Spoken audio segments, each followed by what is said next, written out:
ওসমান হাদির মৃত্যুতে অভিনেত্রী চমকের কিছু প্রশ্ন। এ বিষয় নিয়ে তিনি ফেসবুকে একটি স্ট্যাটাস দিয়েছেন।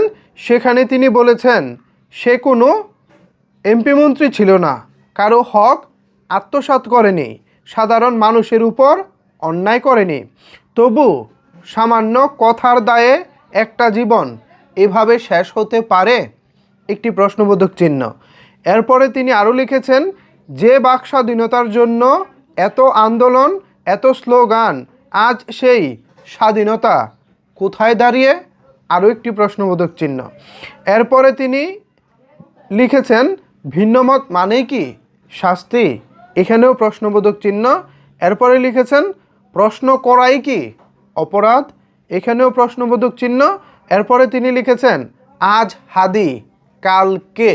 এখানেও তিনি প্রশ্নবোধক চিহ্ন দিয়ে প্রশ্ন রেখেছেন।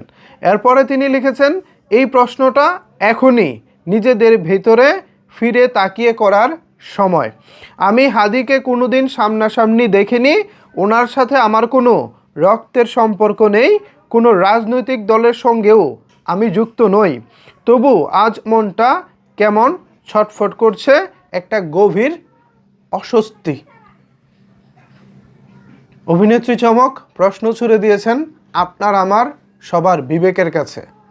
এ বিষয় নিয়ে আপনাদের মতামত কি জানাতে পারেন নিচের কমেন্টস বক্সে।